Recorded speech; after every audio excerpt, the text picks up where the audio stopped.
Merci d'être venu en nombre écouter ma présentation. Donc, moi, je suis Glenn Yannick, je suis enseignant-chercheur rattaché à un laboratoire d'écologie alpine. Et parfois, je vais au-delà de mes fonctions, mes recherches, même en écologie arctique. Et aujourd'hui, je vais vous présenter les résultats des travaux qu'on a pu mener dans l'Arctique et en particulier au Groenland, qui fait l'actualité actuellement médiatique et géopolitique. Je ne rentrerai pas dans les questions de géopolitique, je m'arrêterai juste à des questions plutôt d'écologie et d'environnement. Et j'ai intitulé cette conférence « Attention, ça chauffe en Arctique » et je vais commencer par essayer de vous convaincre des conséquences de ces changements climatiques sur les écosystèmes et de vous montrer dans quelle proportion est-ce que les écosystèmes arctiques, en particulier les régions polaires, se sont réchauffés, ont connu de plein fouet le changement climatique au cours des dernières décennies, des derniers siècles. Ce que vous avez ici, c'est une animation qui enregistre depuis la période pré-industrielle 1880 l'élévation des températures. Pardon, je suis allé un peu plus vite, mais pour arriver à cette image-là, qui illustre les variations de température, l'évolution de la température à l'échelle du globe depuis les 150 dernières années. Et si à l'échelle du globe, on a une élévation depuis 1880 d'à peu près 1 degré des températures, en Arctique, on considère qu'il y a eu une élévation de 3 à 4 degrés d'augmentation des températures liées à des mouvements aériens, à des mouvements de masse aérienne, de mouvements des courants qui vont amener tous ces calories vers les régions arctiques et qui vont conduire à un phénomène qu'on appelle le phénomène d'amplification arctique, où on va avoir une élévation des températures qui va induire un réchauffement des régions arctiques et qui va par ailleurs, en conséquence, par une boucle négative, va accélérer le réchauffement du climat. Alors, quand on va dans l'Arctique, ce qui frappe tout de suite, c'est que c'est un monde composé de glace. C'est un monde de glace. Ici, ce que vous avez, c'est une vue sur les paysages qu'on peut voir lorsqu'on survole l'Arctique. Donc, c'est la banquise, donc la glace de mer. C'est de l'eau salée qui est piégée en hiver et qui va se refroidir en surface, parfois jusqu'à quelques mètres. Et puis, quand on approche l'été, on va avoir une banquise qui va se disloquer.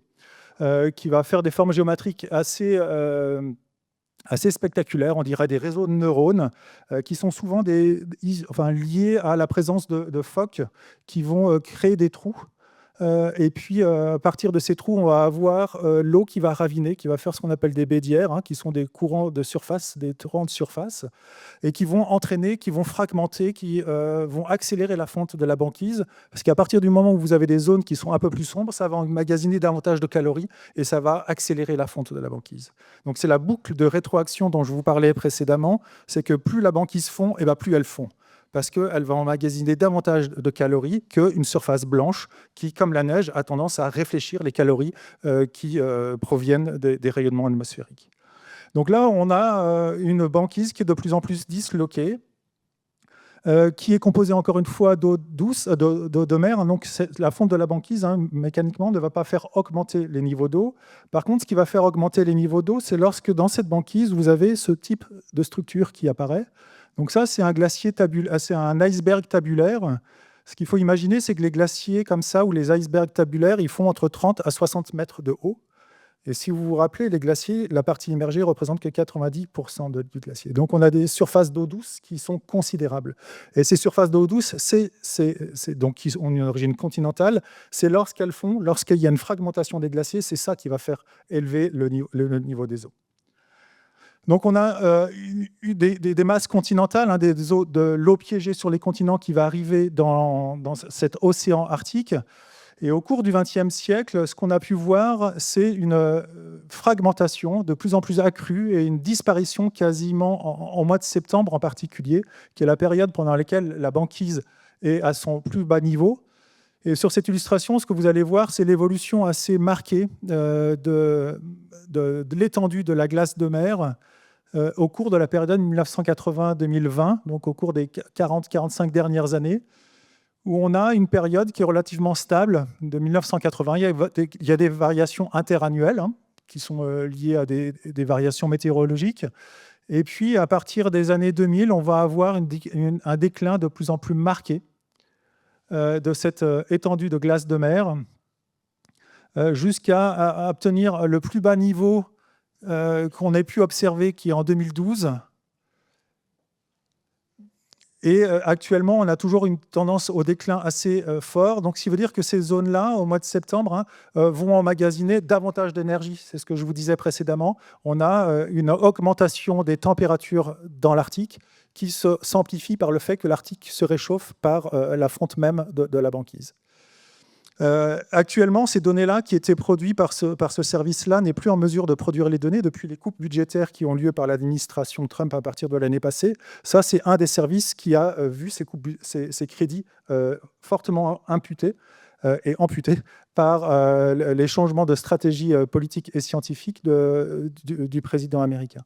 Donc là, actuellement, on n'est plus en mesure d'aller au-delà de 2024 pour produire ces données-là. C'est des satellites américains qui produisent ces données-là et on n'est plus en mesure de les avoir.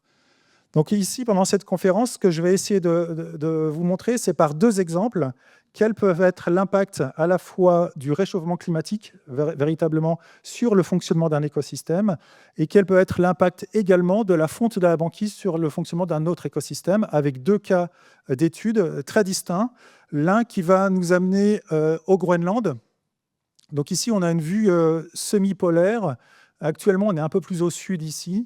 Et là, on a le Groenland qui est représenté ici. Et puis, dans un premier cas, on va aller sur un point représenté par cette étoile, qui est une péninsule qu'on appelle Ørsted Førland, qui s'appelle Ørsted Førland, qui est à peu près à 73 degrés de latitude nord. Et on va sur ce site-là, c'est un site qu'on étudie depuis une quinzaine d'années, qu'on explore de jour comme de nuit. On est en plein été, c'est la journée permanente. Là, cette photo a été prise à 3 heures du matin. Quand on a une journée permanente, on a tendance à se décaler naturellement et avoir du mal à trouver le sommeil. Donc, en pleine nuit, on peut être amené à travailler.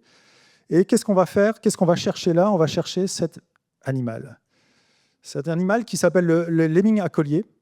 Ou lemming variable. Pourquoi variable? Parce que si vous le voyez en été, ici, au mois de juillet, avec une fourrure qui est rousse, grise, blanchâtre, en hiver, c'est une boule de neige. Il est entièrement blanc.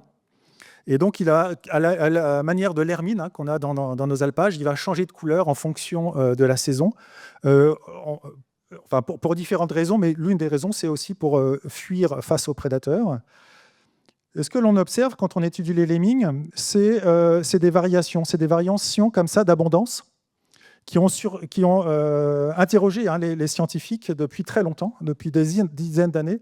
Nos rongeurs aussi dans nos alpages, dans nos campagnes, font des cycles, mais les lemmings dans les régions arctiques font des cycles qui sont très prononcés avec des variations d'abondance, où là, ce que vous avez, c'est le temps, et puis ici, ce que vous avez, c'est les effectifs. Donc, nombre de lemmings par unité de surface. Et on voit des fois, les densités sont proches de zéro. Et puis, parfois, ça augmente très haut. Et puis, ça crache à nouveau. Donc, on a des crashs comme ça réguliers. Et donc, ça a interrogé pendant très longtemps les scientifiques. C'est rentré dans l'imaginaire populaire au point qu'il y a, dans les années 50, il y a Walt Disney qui a produit un film où on avait les lemmings comme ça qui s'approchaient des falaises. En été, on peut avoir une banquise qui a complètement disparu. Et pour expliquer les variations d'abondance, l'hypothèse qui avait été avancée, c'était le suicide des lemmings. Donc, on n'a pas le making-of, mais je vous assure, les lemmings, ils ne sautent pas d'eux-mêmes dans l'océan Arctique. Et donc, ce film-là est resté dans la culture. C'est que voilà, on a des crashs de lemmings. Vous voyez, en effet, mécaniquement, physiquement, ils se crashent dans l'océan. Les raisons en sont autres, et les écosystèmes arctiques sont assez intéressants pour ça, pour étudier ces variations d'abondance, ces variations d'effectifs, parce qu'on a des écosystèmes qui sont relativement simples. On a relativement peu d'espèces qui sont présentes par rapport à ce qu'on peut trouver dans les régions tempérées, et encore a fortiori dans les régions tropicales où on a un très grand nombre d'espèces. Et donc, dans ces écosystèmes-là, on peut essayer de comprendre quel peut être le rôle des différents acteurs présents sur la dynamique des lemmings, et en particulier sur les relations entre proies, qu'est le lemming, et les prédateurs. Et donc, sur ces sites d'études, ce qu'on essaie de comprendre, c'est quel va être l'impact des différents prédateurs sur les lemmings. Et donc, dans ces environnements, on a des prédateurs, comme ce qu'on aperçoit ici, qui est un renard arctique. Donc c'est un renard qui est nettement plus petit que les renards roux que l'on a dans nos campagnes, mais un peu plus grand, à peine plus grand qu'un chat. De plus près, ça ressemble à ça. Et donc ça, c'est un prédateur vorace des lemmings. C'est un prédateur qu'on appelle qui va avoir une réponse dite fonctionnelle, c'est-à-dire que quand il n'y a pas de lemming, il va aller sur d'autres proies. Quand il y a beaucoup de lemming, il va consommer énormément de lemming et puis il va faire énormément de bébés. C'est-à-dire que c'est une espèce qui peut être assez prolifique, qui peut faire plus d'une dizaine de bébés par saison de reproduction. On a un autre prédateur généraliste qui est un oiseau, qui est paradoxalement un oiseau marin, mais qui va se reproduire dans les régions arctiques et dans la toundra, qu'on appelle le labe à longue queue. Il porte bien son nom, vous voyez ici son filet qui dépasse ici, et lui aussi, il a une réponse fonctionnelle, c'est-à-dire que lorsqu'il y a des lemmings, il va consommer des lemmings, lorsqu'il n'y a pas de lemmings, il va se reporter sur d'autres espèces, d'autres proies, d'autres oiseaux. Dans cet écosystème, donc ça, c'est deux des principaux prédateurs que l'on a, des prédateurs que je qualifierais de généralistes, et puis on a des prédateurs spécialistes. On a des prédateurs spécialistes. Je vous ai parlé tout à l'heure de notre petite hermine, qui a changé de pelage entre la saison hivernale et la saison estivale. Cette espèce est une espèce spécialiste des lemmings. Localement, s'il y a des lemmings, elle est présente et elle va se reproduire. S'il n'y a pas de lemmings, elle va pas s'installer sur nos sites d'études. Elle va aller dans d'autres régions, elle va potentiellement dans d'autres vallées, là où il y aura des lemmings, mais elle ne se reproduit pas localement. De la même façon, on a le harfang des neiges, qui est un hibou. Ici, vous avez ce harfang des neiges, vous avez la femelle qui est sur le nid, qui couve, et puis vous avez le mâle qui lui rapporte une brochette de lemming qui est présente ici. Le mâle va être entièrement blanc, la femelle va être un petit peu plus cryptique, c'est-à-dire qu'elle va avoir des petites taches noires qui lui permettent de passer un peu plus incognito lorsqu'elle est sur son nid. Et ça, cette espèce, elle est ultra spécialiste. C'est-à-dire que s'il n'y a pas de lemming, elle ne se reproduit pas. Et elle n'a pas de proie alternative, ce qui fait que c'est un nomade de l'Arctique, c'est un très grand voyageur. Elle est capable de parcourir des centaines de kilomètres d'une saison de reproduction à l'autre pour essayer de trouver des proies. Donc on a affaire à deux espèces spécialistes qui dépendent entièrement de la présence de lemming localement pour pouvoir se reproduire. Nos lemmings, par ailleurs, ont comme capacité de passer l'hiver dans les régions arctiques, là où certaines espèces comme le labe à longue queue, le harfang, va être capable de migrer sur des très longues distances. Le renard lui-même est capable de migrer également sur des très longues distances. Il y a des individus qui ont été observés un été sur un site de reproduction et pendant l'hiver, ils ont été jusqu'à 4500 km plus loin. Donc, ils sont capables de se déplacer sur des très longues distances sur la banquise.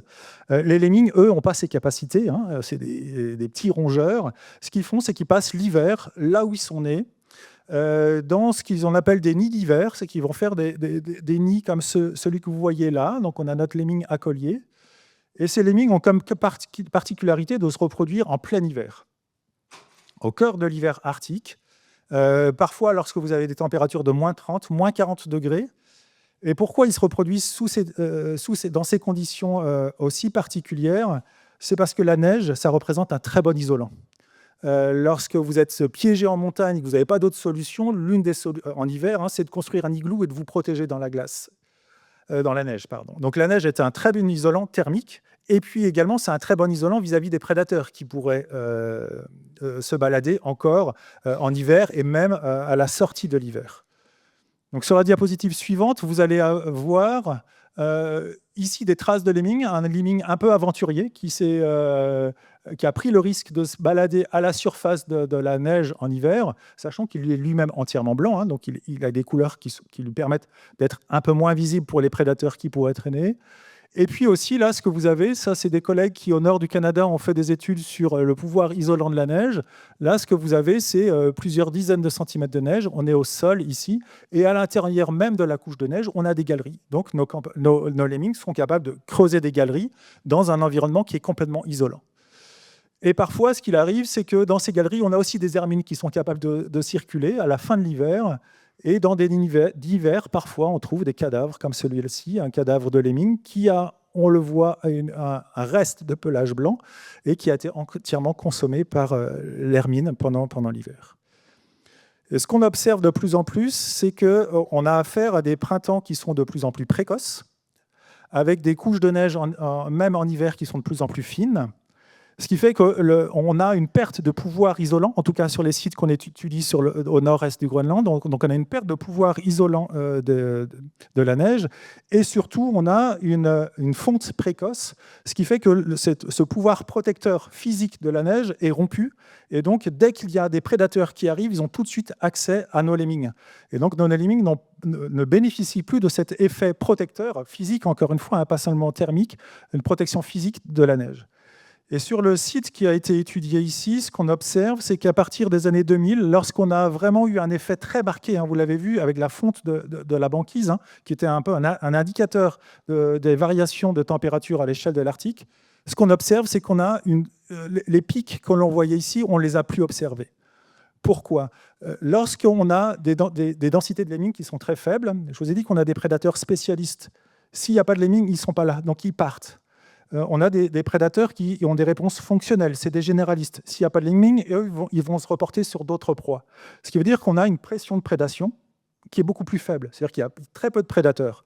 Dans ce cas-là, nos lemmings, eux, ils peuvent augmenter en densité jusqu'à obtenir un pic. Dès qu'il y a des pics, et quand il y a des pics de lemmings, vous avez des lemmings qui courent un peu partout dans la toundra, ça, c'est des signaux pour nos prédateurs. C'est qu'ils savent, ah, là, il y a une augmentation de la densité, l'année prochaine, il faut vraiment que je vienne me reproduire là. Donc, quand ils viennent se reproduire là, ce qui se passe ensuite, c'est qu'on a une prédation accrue sur les lemmings. Et donc, on va avoir l'hermine qui va être présente, on va avoir le renard qui va faire beaucoup de bébés et qui va nourrir avec ses lemmings. On va avoir le harfang des neiges qui va être présent, qui va se reproduire. Et donc, on va avoir une diminution de la taille de la population locale. Jusqu'à avoir des cycles comme ça d'alternance entre présence des prédateurs, spécialisation des prédateurs sur certaines proies.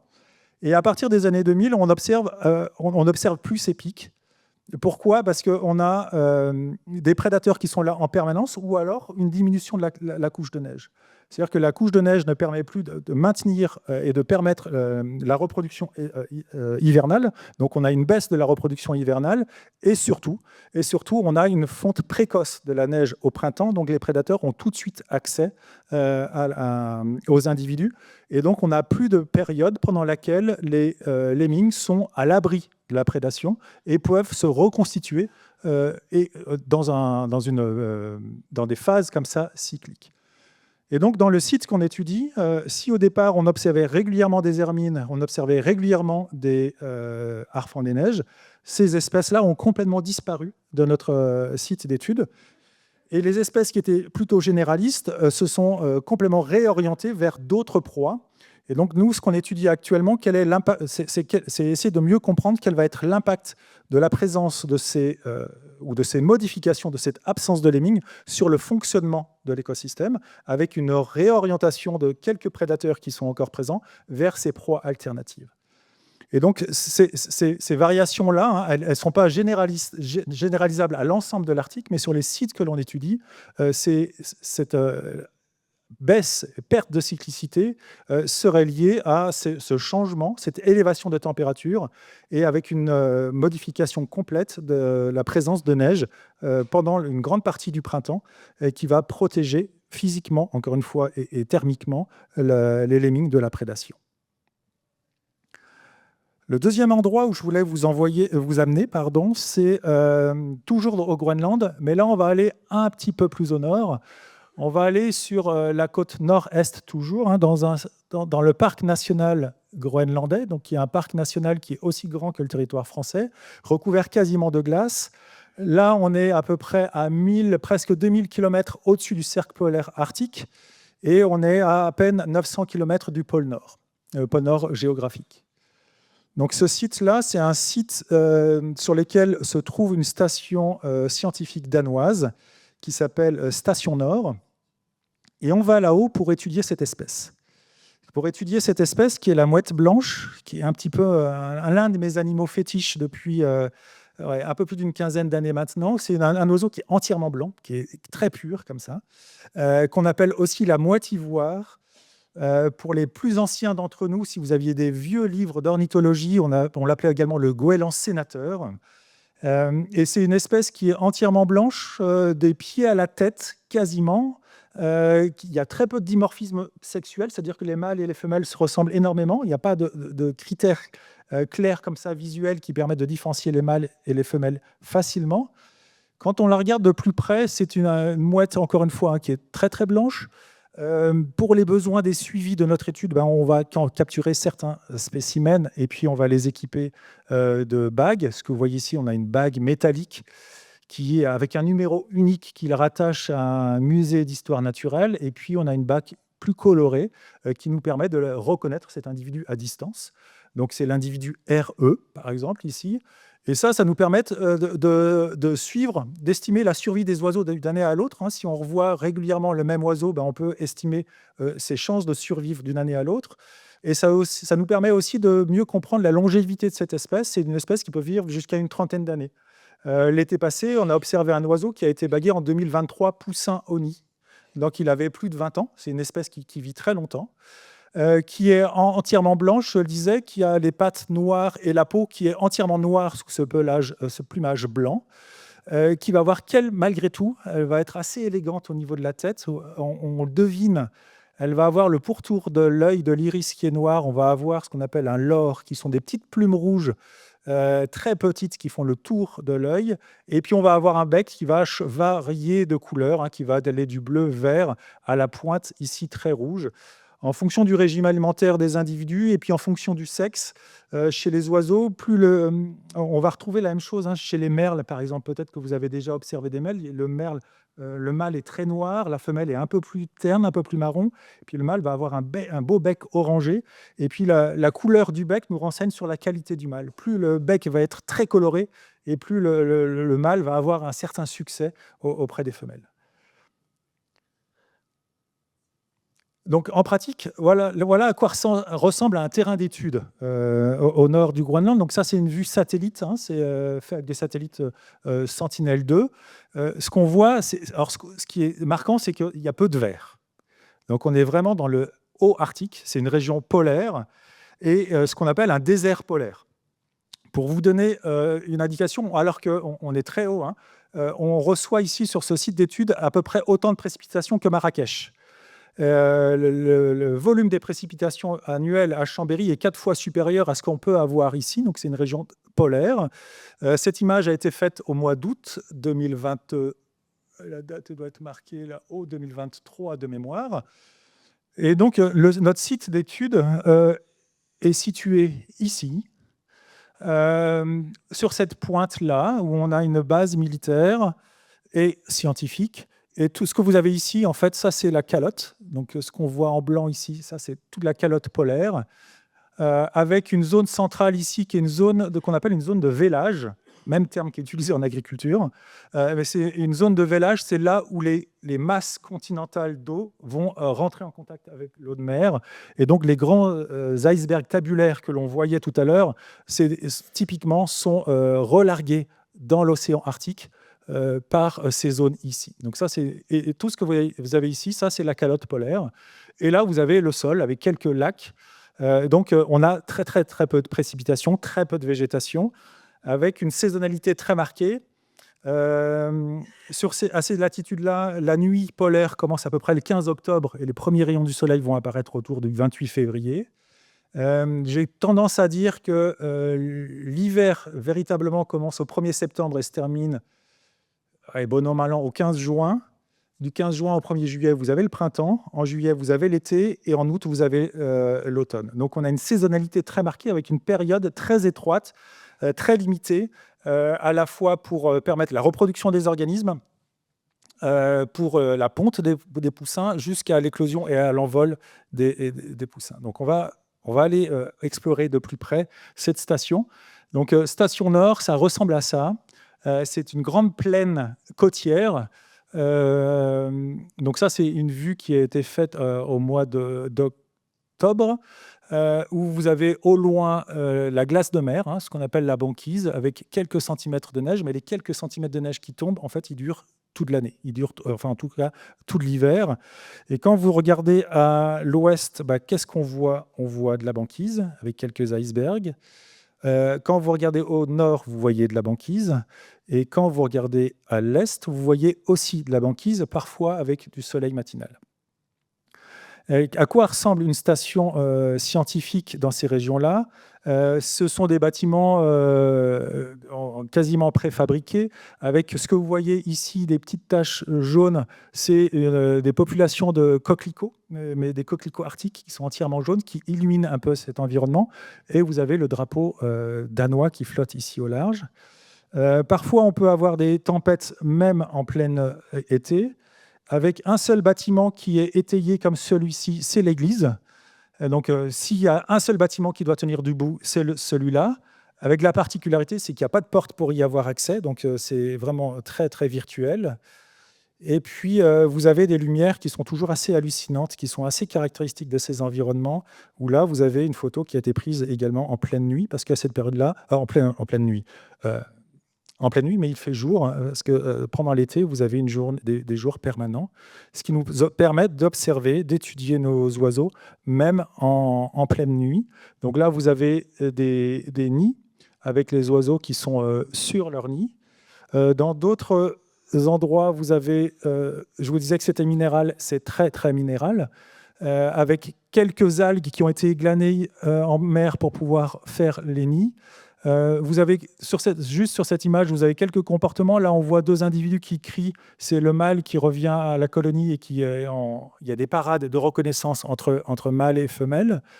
Et puis, quand on regarde d'un peu plus près, voilà à quoi ressemblent nos oiseaux. Donc là, vous avez le mâle qui revient. Vous avez le poussin par nid, vous avez de 1 à 2, rarement 3 poussins, ce qui fait qu'on considère qu'il y a 1,5 poussins par nid en moyenne. Et je vous disais précédemment qu'on a quelques difficultés parfois à distinguer les mâles et les femelles, mais avec l'œil, on sait que là, vous avez affaire à un mâle qui est un peu plus grand, qui a un bec un peu plus fort, qu'on devine à peine le bec de la femelle qui ici est un peu moins coloré. Là, vous avez un autre oiseau qui est au nid. Alors, les nids, on va le voir, c'est vraiment au sol. C'est dans des environnements qui sont très peu perturbés. Les oiseaux sont en pleine confiance. Vous avez vu là les photos, on a une certaine proximité avec les oiseaux. Ils restent sur leur nid parce qu'il y a très peu de prédateurs dans ces écosystèmes. Il y a très peu de végétation. Il n'y a pas de lemmings. Il y a très peu d'autres oiseaux que notre mouette blanche. Et ce que vous voyez là, ce sont des saules arctiques, hein, donc les saules qui sont des arbres. Et donc, malgré tout, même dans ces environnements, on a des oiseaux qui vont nicher à la surface des arbres, en haut des arbres en tout cas. Parfois, lorsqu'il n'y a pas d'arbres disponibles, elles vont nicher sur des moraines glaciaires. Donc ça, c'est une photo qu'on avait prise lorsqu'on avait exploré la calotte, où vous avez des mouvements de rochers, de graviers à la surface des glaciers qui font des montagnes de graviers. Et donc, parfois, les mouettes, elles vont nicher au milieu de la banquise, au milieu de la calotte glaciaire, hein, sur des moraines, ce qu'on voit ici, donc avec très, très peu de végétation, mais très, très, très peu de substrat. Mais cette fine couche de substrat va emmagasiner énormément de calories. Donc, en fait, vous avez une différence de température assez importante lorsque vous êtes sur la neige, sur la glace, que lorsque vous arrivez sur cette montagne de gravier. Ah, zut, il y a une image qui ne passe pas. OK. Ce que je vous disais tout à l'heure, et pour illustrer l'image qui ne passe pas, c'est que parfois, là, on a typiquement des oiseaux qui vont nicher sur la calotte. Et parfois, cette calotte, c'est des glaciers. Hein, donc, c'est des glaciers qui sont en mouvement. Et parfois, ces glaciers-là, ils arrivent jusqu'au bord de la masse continentale et ils vont se fracturer. Et donc, on va avoir des icebergs qui vont partir à la dérive. Et donc, on a déjà observé des colonies de mouettes qui étaient sur des icebergs à la dérive à plusieurs centaines de kilomètres de la terre ferme. Donc, qui partaient en croisière véritablement. Hein, on peut discuter du développement des croisières dans les régions arctiques, mais les mouettes l'avaient déjà inventé avant nos grands croisiéristes.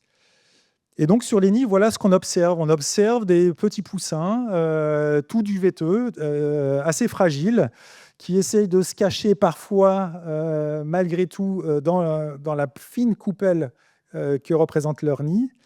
Et donc, cette espèce-là qui vit dans le très haut Arctique, c'est une espèce que l'on considère comme étant sentinelle des changements climatiques. Et c'est pour ça qu'on a commencé à étudier cette espèce.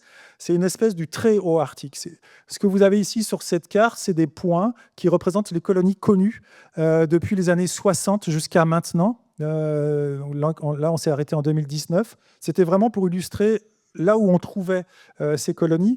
sachant que ce qu'on sait depuis, c'est que là, vous avez plusieurs points dans l'Arctique canadien, hein, on est en vue polaire ici. Actuellement, il y a juste ce point-là qui est encore actif avec à peine quelques dizaines d'individus qui se reproduisent. Donc au Canada, on a une perte d'à peu près 70% des effectifs de cette espèce. Au Svalbard, qui est cet archipel norvégien ici, où on a un grand nombre de points que vous voyez ici le long d'un gradient latitudinal. On n'a actuellement que les colonies qui sont le plus au nord qui sont encore actifs, et on a, sur la période 2009-2019, en 10 ans, on a perdu 40% des effectifs.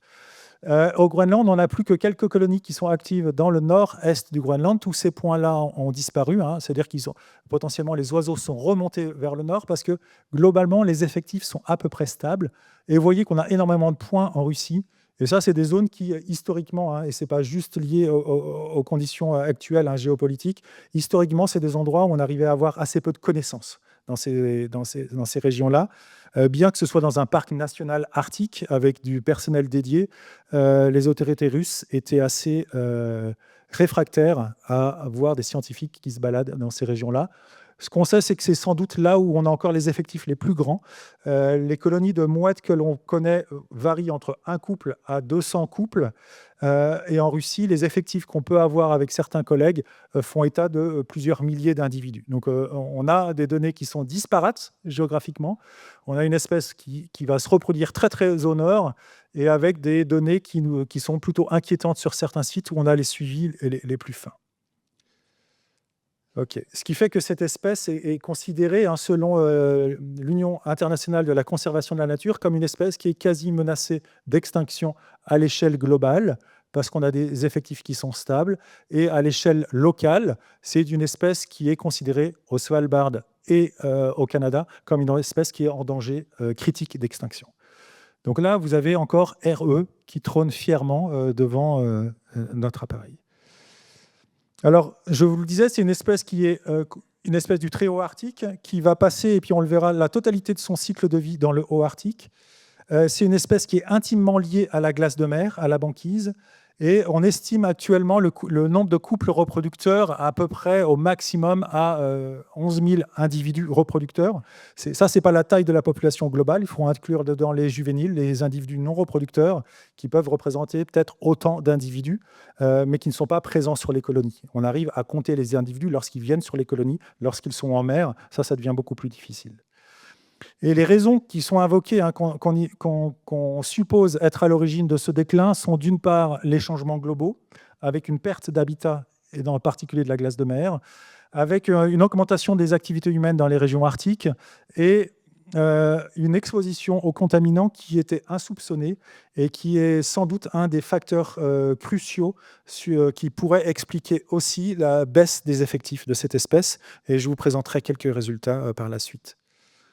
Donc, je vous disais que c'était une espèce du très haut Arctique et intimement liée à la glace de mer. Ce que vous avez ici sur cette carte, encore une fois, qui est en vue polaire, c'est-à-dire que vous avez l'Islande qui est ici, vous avez le Groenland qui est là, la Phéno-Scandinavie qui est là, la Russie, les États-Unis, le Canada. Et donc, chaque point ici, ça correspond à une localisation qu'on a pu obtenir grâce à des balises que l'on met sur les oiseaux. Ce que vous avez en bleu ciel, c'est l'étendue de la glace de mer maximale entre 1979 et 2015. Et ce que vous avez en bleu foncé, ça, c'est l'étendue de la glace de mer également sur la même période, mais pour le mois de septembre, pardon. Et là, vous avez l'étendue au mois de mars, là où la glace est à son maximum. Donc, ce qu'on voit, c'est que, et ce qu'on a pu montrer, c'est qu'on avait 90% de la localisation qui était sur la glace de mer. C'est que c'est un oiseau qui est toujours sur la glace, toujours sur la glace. On avait une proportion infinitésimale de points sur l'eau libre et encore moins sur la terre ferme. Donc c'est un oiseau qui passe sa vie sur la glace, sur la banquise, avec des mouvements saisonniers. Hein. À la fin de l'été, on va avoir tous les oiseaux qui sont avec une très forte densité qui vont se trouver dans cette zone-là, qui à la fin de l'été vont suivre la banquise qui est en train de se reformer pour passer tout l'hiver ici. Donc on a un très très grand nombre d'individus, la quasi-totalité de la population mondiale, à la fois les oiseaux canadiens, groenlandais, russes du Svalbard, qui vont se retrouver dans cette zone-là, avec quelques individus qui vont franchir le détroit de Bering pour hiverner dans le Pacifique Nord. Donc, entre le Labrador, qui est ici, et puis le sud du Groenland, hein, dans ce détroit, qu'on appelle le détroit de Davis, c'est là où on a absolument toute la population mondiale qui hiverne là, pour plusieurs raisons. D'une part, parce que c'est une zone qui est assez productive, même en hiver, et aussi parce que c'est une zone où vous avez à la fois de la glace de mer, donc on est toujours à proximité du cercle polaire arctique qui est là, et c'est aussi une zone où même au cœur de l'hiver, il y a toujours un peu de lumière. C'est-à-dire que si vous avez de la lumière, vous pouvez toujours avoir un petit peu de photosynthèse. Si vous avez de la photosynthèse, vous avez du phytoplancton, vous avez du zooplancton, vous avez des communautés de poissons qui peuvent s'établir, vous avez des phoques qui peuvent vivre là et qui vont attirer tout un écosystème marin arctique. Donc on a ici un enjeu de conservation qui est extrêmement important. À l'entrée du golfe du Saint-Laurent, hein, Saint-Laurent qui va baigner toute la région des Grands Lacs, et Grands Lacs qui sont des régions très fortement industrielles. Vous avez des villes comme Détroit, Philadelphie, Boston, qui sont Chicago, pardon, qui sont des zones où vous allez avoir un bassin industriel très fort et qui vont baigner en fait les eaux hivernales pour nos oiseaux. Et donc, ça, c'est la première chose, c'est qu'on a un impact, on a des liens très forts en fait, entre notre oiseau et la glace de mer. Et donc, la première question qu'on se pose, hein, c'est que lorsqu'il n'y aura plus de banquise du tout, vous voyez qu'au mois de septembre, c'est réduit très fortement. On se pose la question, hein, vraiment, où va se trouver notre oiseau, quels sont aussi les mécanismes qui font qu'elle est aussi intimement liée à la glace. Et donc, on avait intitulé cette étude, c'est un oiseau qui vit à la limite d'un habitat qui est en train de disparaître actuellement et qui nous pose pas mal de questions sur sa conservation, en particulier en termes des habitats qu'elle choisit tout au long de son cycle de vie.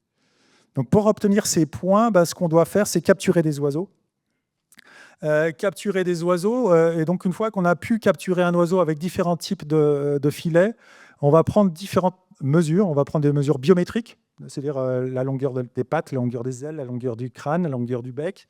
On va parfois leur mettre des balises GPS qui vont nous permettre de mieux comprendre les mouvements qu'elles peuvent faire, les habitats qu'elles peuvent sélectionner. Ça va nous permettre également on va leur poser des bagues. On devine ici les bagues en couleur et plus difficilement les bagues métalliques qui sont là. Et puis on va prélever des plumes, on va prélever du sang qui va nous renseigner un petit peu sur l'état de santé des oiseaux. De la même manière que si on est capable de vous prélever un cheveu, on peut avoir toute une trace des polluants auxquels vous avez été exposé. Et en prélevant une plume d'un oiseau, ça va être la même chose. Et de façon plus directe, on va lui faire un bilan sanguin pour mieux comprendre à quoi elle est exposée et quels sont les risques qu'elle peut encourir. Donc, sur ce site d'études de Station Nord, ce qu'on a pu aussi noter en suivant les colonies, c'est que, en particulier sur ce site, on a une élévation des températures. Au cours de la période 1960-2010, on a ici la température moyenne observée au mois de juillet, avec des précipitations, encore une fois, qui sont relativement faibles, et presque les précipitations sont plus importantes en juillet par rapport aux autres mois de l'année. Mais ce qu'on sait, c'est que physiquement, lorsque vous avez une température qui est de l'ordre de 2 degrés, à 2 mètres du sol, lorsque vous avez des précipitations, les précipitations vont tomber sous forme de neige. Par contre, si vous avez une température qui est supérieure à 2 degrés, à 2 mètres du sol, les précipitations au sol, elles vont tomber sous forme de pluie. Et donc, sur cette période-là, ce qu'on a observé, c'est une élévation des températures avec des points qui sont variables d'une année à l'autre. Globalement, on a une augmentation en moyenne de 2 à 2,5 degrés de moyenne de température sur ce site-là. Et on a un changement observé des régimes de précipitation et avec la présence de vents en été qui sont assez exceptionnels, qu'on appelle des vents katabatiques, qui sont liés aux variations de température qu'on peut avoir entre une banquise et une glace de mer, enfin un océan arctique qui se réchauffe et la calotte qui, elle, reste très froid. Donc on a un différentiel de température qui produit des vents très forts qui arrivent jusqu'à la côte.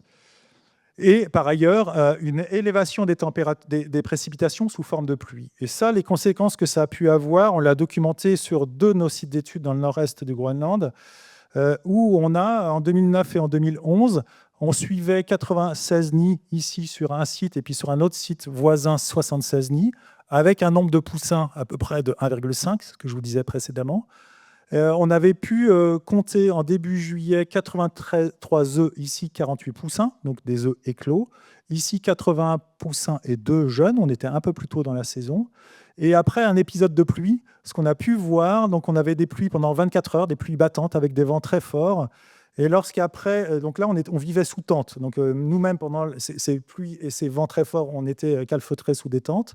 Et ce qu'on a pu voir lorsqu'on a pu rejoindre les colonies ensuite, c'est qu'on avait quasiment plus d'individus vivants. Sur l'ensemble des poussins et de la progéniture qui était en formation ici, on n'a pu compter que 3 poussins vivants. Les œufs avaient tous été détruits par les adultes dans le stress. Et ici, on n'avait absolument plus aucun poussin et plus aucun vivant et aucun œuf vivant. C'est-à-dire que pendant ces épisodes de pluie et de froid intense, avec un refroidissement éolien très puissant, les individus adultes sont même plus capables de rester sur les nids pour protéger les poussins, pour protéger les œufs. Donc, il y a eu ce qu'on interprète comme une sorte d'agitation, de stress extrêmement fort au sein des colonies, avec des adultes qui essayaient de trouver les poussins qui sortaient des nids pour essayer de trouver un abri, et les adultes qui essayaient, eux, de ramener tout le monde dans les cuvettes formées par des nids. Et donc, ce stress-là a induit des poussins qui étaient livrés à eux-mêmes sur la banquise, ou dans la colonie, avec un duvet qui n'est absolument pas imperméable, c'est-à-dire que ce duvet-là, c'est une éponge, et donc les poussins sous la pluie, non protégés, ils vont se mouiller très rapidement, et avec un vent qui induit ces refroidissements éoliens, on a un nombre incalculable de poussins qui sont morts de froid, simplement. Et les œufs qui ont été soit on trouvait plus du tout les œufs dans les nids, soit ils étaient cassés, les adultes, et on a pu en voir certains qui cassaient eux-mêmes les œufs parce qu'ils n'arrivaient plus à retrouver leurs petits. Et donc c'est ce stress-là, cette agitation très très stressante qui a entraîné la perte complète de cette progéniture. Donc c'est une élévation, c'est pas grand-chose, 2 degrés, ça va avoir un impact complet sur le recrutement sur une année donnée. Ça n'a pas forcément des impacts à long terme. Je vous disais que c'est une espèce qui peut vivre jusqu'à une vingtaine d'années. Donc, la perte d'une progéniture ou d'un poussin une année ne va pas forcément avoir un impact à long terme. Mais si ces épisodes se reproduisent régulièrement, là, ça peut avoir un impact sur la dynamique des populations. D'autant plus, ce que je vous disais précédemment, c'est qu'on est dans un environnement qui est plutôt dépourvu de prédateurs, qui est un environnement très sécuritaire pour les oiseaux, qui niche au sol. Il n'y a rien de plus facile que d'aller sur une colonie de moitivoires, et qui nichait là parce qu'il n'y avait absolument aucun prédateur possible. Et puis, de plus en plus, sur nos colonies, ce qu'on observe, c'est qu'on a des sortes de fantômes qui apparaissent comme ça sur la banquise. Donc là, on est à 100 mètres à peu près de cet ours polaire que vous devinez là. On était en pleine observation et comptage des œufs quand tout d'un coup, on entend un crack sur la banquise. On a à peine le temps de tourner et l'ours lui-même tourne la tête, nous voit. À ce moment-là, on essaie d'être assez rapide et discret pour remettre tout dans notre sac et puis s'éloigner petit à petit. Et cet ours, il s'est retourné vers nous, il a repéré qu'il y avait une colonie et pendant 24 heures, il était sur la colonie, puis il passait de nid en nid. Cette année-là, on avait à peu près 120 nids qui étaient présents et avec, encore une fois, on n'avait même pas eu le temps de compter tous les poussins et tous les œufs qui étaient présents. Et lorsque l'ours avait terminé de faire le tour des popotes, on a compté plus que 17 poussins qui étaient vivants sur les 120 nids, si je multiplie par une moyenne de 1,5 poussins. Donc, c'est-à-dire que l'ours a eu un impact direct sur la dynamique ou sur le recrutement cette année-là, sur la productivité de notre colonie cette année-là. Il n'a pas mangé tous les poussins, mais certains poussins effrayés et déjà capables de se déplacer par eux-mêmes ont essayé de fuir. Malheureusement, ils ont fui dans la mauvaise direction. Ils ont fui directement direction de la banquise, où vous avez des flaques d'eau à la surface de la glace. Et encore une fois, ils sont incapables de voler. Leur duvet est absolument pas étanche. Et en fait, dès qu'ils étaient en contact avec l'eau, le duvet, telle une éponge, a absorbé l'eau. Vous avez une eau qui a quelques degrés, 3-4 degrés. Et donc là, les poussins sont morts de froid quasi instantanément. Donc on avait également des poussins sur la banquise, très très loin, ou au bord ici, qui étaient morts, transis de froid. Donc on a des phénomènes comme ça de plus en plus récurrents avec des pluies verglaçantes, des pluies très froides en été qui vont avoir un impact sur la survie des poussins. On a des nouveaux prédateurs, l'ours polaire, qui lui-même, voyant la surface de la glace de mer se restreindre, vient chercher des proies alternatives sur la terre ferme. parce qu'il a moins d'habitats à explorer. Les phoques sont moins accessibles, les phoques qui viennent se reposer sur la glace de mer. Et donc, il se rabat sur le continent pour trouver des proies alternatives, prédateurs auxquels nos mouettes n'étaient absolument pas habituées. Et pour poursuivre un petit peu sur les menaces ou les points qui nous inquiètent un petit peu pour nos mouettes, donc là, vous avez Station Nord qui est représentée. Puis je vous disais, parfois, on trouve des oiseaux sur les moraines glaciaires. Et donc, on a 3 points bleus ici qui sont des sites de reproduction que l'on connaît sur la moraine, qui se trouvent à peu près à 20 km des colonies historiques qu'on avait par là. Et des oiseaux, une année, on avait équipé des oiseaux de balises GPS. Donc les balises GPS, c'est des petites balises comme ça qui font la taille d'un sucre. Donc ça fait 10 grammes. C'est des batteries solaires et donc qui nous permettent de suivre les oiseaux avec une finesse assez importante. On a un point toutes les minutes, voire moins. Donc on sait exactement et intimement ce qu'elles font. Et donc ici sur cette carte, ce que vous voyez, c'est nos 3 colonies qui étaient représentées par des étoiles bleues précédemment. Et là, ça, c'est la station qui est ici, la station militaire. Et ce qu'on voit, c'est qu'on a des oiseaux qui vont en mer, chasser. Donc là, plus la couleur est sombre, et plus c'est des trajets qui sont utilisés régulièrement par nos oiseaux. Et donc, on a des oiseaux qui vont ici. Et donc, on a comme un corridor ici privilégié, où on a nos oiseaux qui viennent quasiment tous les jours à la station militaire.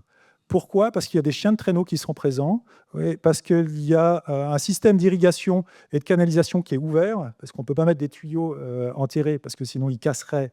Et donc tout ce qui est évacuation des eaux usées, c'est des canaux ouverts.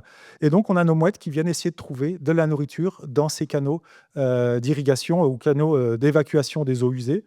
Des eaux de la cuisine en particulier, qui est abondante en reste de nourriture. Et donc, on a des oiseaux qui sont fortement attirés par toutes les infrastructures humaines, comme le représentent ici, sur la période estivale, les trajets qui sont utilisés fréquemment. On a d'autres zones qui sont privilégiées ici. Ce qu'on a, c'est la zone de vélage. Donc, c'est l'interface entre eau douce des glaciers et puis eau de mer, où on a aussi une présence accrue de nourriture. Et puis, sur les marges des îles où on a un petit peu d'eau libre, où elles viennent chercher de la nourriture. Et donc cet opportunisme de venir à proximité des stations, ça c'est scientifique, c'est quelque chose qui nous inquiète, parce que dans une étude qu'on appelle une sorte de revue méta-analyse, qui portait sur un très très grand nombre d'oiseaux marins arctiques à travers le monde, donc on a des oiseaux marins, on a des canards, on a des alcidés, comme le macaron-moine ici. Donc, c'est une étude où on s'est intéressé à une cinquantaine de populations et espèces à travers le globe, avec des collaborations internationales. Et ce qu'on a pu mettre en évidence, c'est que notre oiseau, notre mouette, qui vivait dans le très très haut Arctique, était dans le top 10 des espèces pour lesquelles on avait des concentrations en mercure dans le sang qui étaient le plus élevées. Avec des taux qui sont variables suivant les espèces et puis suivant leur origine géographique. Dans le nord-ouest des États-Unis, c'est là où on a des oiseaux qui ont un taux qui leur fait encourir des risques sévères pour leur propre survie. Et notre espèce ici, avec quelques points qu'on a pu avoir au début de cette étude-là, sur le mercure en particulier, on était déjà dans le top 10. Et depuis, là, les premiers points, on a pu en avoir jusqu'à cet été. On a des oiseaux qui sont clairement en rouge. Donc ça nous interroge énormément. C'est comment ça se fait qu'un oiseau qui vit dans le très très haut Arctique, dans un environnement qu'on pourrait penser extrêmement pur, loin de toutes les infrastructures humaines, présente des taux aussi importants de mercure. Alors pour ça, il y a plusieurs raisons. Il manque encore une illustration. La première raison, c'est que c'est un oiseau opportuniste, comme je vous l'ai mentionné, qui va chercher de la nourriture partout là où il y en a. Ça peut être dans les sorties des eaux usées. Parfois, c'est sur les carcasses de phoques, sur les carcasses tuées par les proies tuées par les ours polaires. Et on sait que dans les chaînes alimentaires, on va avoir des taux de polluants qui vont augmenter. Plus on va être haut dans les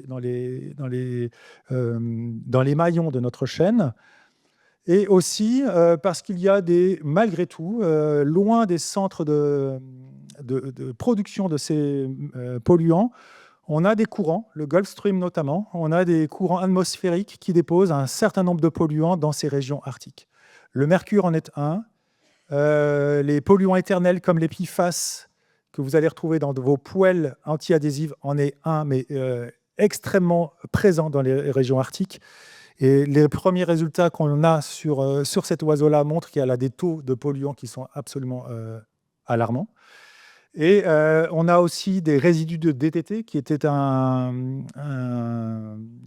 pesticide utilisé en agriculture qui est interdit depuis des dizaines d'années et qui est encore présent dans l'environnement. Donc en fait, on a, avec la fonte de la glace, la fonte de la banquise, on a un cocktail de polluants qui est remis en suspension dans l'écosystème et qui touche directement les oiseaux, et en tout cas l'espèce que l'on étudie, que l'on considère encore une fois comme étant un petit peu une sentinelle des changements de l'écosystème arctique. Je vous ai dit précédemment qu'on avait du mal à différencier les mâles et les femelles. Malgré tout, à force d'efforts, on a pu trouver une relation qui nous permet de différencier à coup sûr mâles et femelles. C'est-à-dire en prenant la longueur de la tête, ici, depuis la pointe du bec jusque sur la nuque, et puis donc ce qu'on appelle la longueur totale du bec, ici, de la tête, et puis en mesurant la hauteur du bec, depuis cette pointe-là jusque-là, qu'on appelle la hauteur du gonis, qui est cette structure ici, et ben, en mettant sur un graphique à la fois ici la hauteur du bec, la longueur du crâne, on a pu avoir deux nuages de points qui se discriminaient et qui nous permettent de discriminer relativement facilement sur le terrain, avec quelques incertitudes. On a des grosses femelles et des petits mâles, mais globalement les mâles et les femelles. Et en faisant ça, puis en demandant à des collègues à travers l'Arctique de faire ça, on a pu s'apercevoir que dans notre espèce, à l'échelle de l'espèce, on avait 70% de mâles pour 30 femelles. Et ça nous a posé pas mal de questions, parce que la première question, c'était peut-être que les femelles, elles meurent plus facilement, ou en tout cas que les mâles survivent mieux que les femelles. Sauf que ça, c'est quelque chose qu'on observe aussi chez les poussins. Donc à l'éclosion, dans les poussins, on a aussi ce ratio-là qui est observé. Et en fait, on se demande si le taux de polluants qu'on peut avoir, que ce soit en mercure, que ce soit avec l'épiphace, qu'on sait par ailleurs être des perturbateurs endocriniens, ne pourrait pas avoir une influence sur le sexe ratio, c'est-à-dire sur le fait de produire soit des mâles, soit des femelles. Et ce qu'on se demande aussi, c'est est-ce que le fait d'avoir 70% de mâles à l'échelle d'une espèce, dans certaines populations animales, ça peut être observé, mais là, à l'échelle d'une espèce, qu'est-ce que ça peut avoir comme incidence démographique à long terme ? Savoir si on a un mâle sur deux, en gros, chaque année, qui ne se reproduit pas. Donc ça, c'est des recherches qui sont toujours en cours, c'est des régions qui sont peu accessibles. Et actuellement, je n'ai pas de nouvelles très réjouissantes à vous apporter sur cette espèce. Malgré tout, on essaye de continuer à comprendre les interactions qu'on peut avoir entre les variations du climat sur notre espèce, l'apparition de nouveaux prédateurs, comme les ours polaires qui laissent une empreinte au sein des colonies, et puis les activités humaines qui viennent bouleverser tout ça, avec des effets de nos activités sur des longues distances, qui vont bien au-delà des zones où la mouette vit. Et donc ça, c'est des projets qui sont toujours en cours, qui nous amènent régulièrement, tous les ans, dans les régions arctiques, pour essayer de mieux comprendre les impacts du changement climatique, des pressions d'origine humaine sur le fonctionnement même des écosystèmes arctiques. Donc pour ces travaux, moi je suis soutenu par l'Université de Savoie, le laboratoire d'écologie alpine. Les premiers travaux que j'ai faits en Arctique étaient en lien avec le groupe de recherche en écologie arctique, que j'avais rencontré à l'issue d'une conférence comme celle que je suis en train de donner. J'étais juste étudiant à cette époque. Sont soutenus également par l'Institut polaire et puis par les missions du CNRS. Et puis sur le terrain, dans des conditions assez difficiles parfois, on est soutenu par des équipementiers comme Lagoped et Vuarnet. Je vous remercie à tous de votre attention et je suis prêt à répondre à toutes vos questions.